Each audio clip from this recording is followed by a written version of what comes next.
প্রশাসনের সহায়তায় আজকের এই পদযাত্রাকে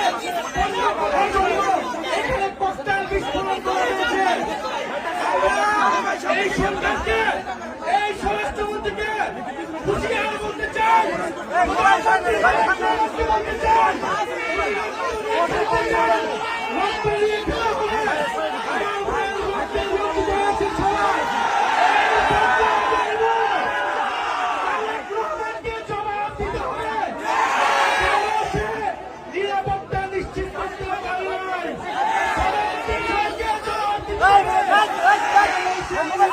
নিশ্চিত করতে পারে নাই।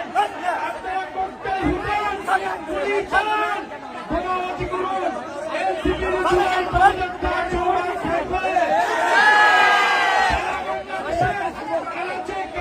প্রত্যেকটা উপজেলায় আমরা জুলাই পদযাত্রা নিয়ে যাব, জনমতের গণনায় বাস্তবায়ন করব, হত্যাকারীদের বিচার নিশ্চিত করব এবং সীমান্তের সুরক্ষা সহ তরুণদের কর্মসংস্থান সকল দাবি আমরা নিশ্চিত করব।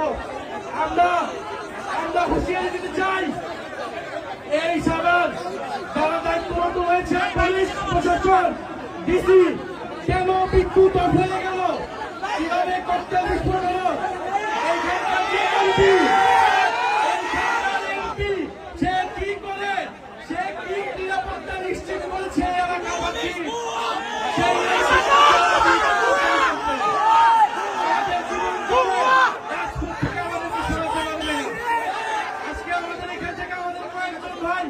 গুরুতর আহত হয়েছে। আমরা এর বিচার চাই। যদি দ্রুত সময়ের মধ্যে বিচার নিশ্চিত না করা হয়, তাহলে এখানকার স্থানীয় প্রশাসন এবং এমপি তাকে জবাবদিহিতার আওতায় আমরা এনসিপির পদযাত্রা চলমান থাকবে।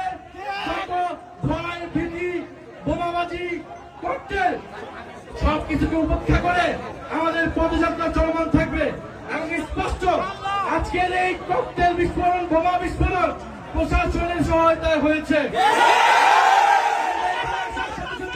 কেন বিদ্যুৎ বন্ধ করে দেওয়া হয়েছিল, বিদ্যুৎ বন্ধ করে দিয়েছিল, আমাদেরকে খুন করার পরিকল্পনায় এখানে বোমা বিস্ফোরণ করা হয়েছে। বিচার চাই, কোন সন্ত্রাসীর ঠিকানা এই সাভারে হবে না। যারা গণহত্যাকারীদেরকে প্রশ্রয় দিবে, যারা সন্ত্রাস চাঁদাবাজি খুনিদেরকে প্রশ্রয় দিবে, যারা দুর্নীতিবাজকে প্রশ্রয় দিবে, তাদের পরিণতি ফ্যাসিস্ট আওয়ামী লীগের মতো হবে।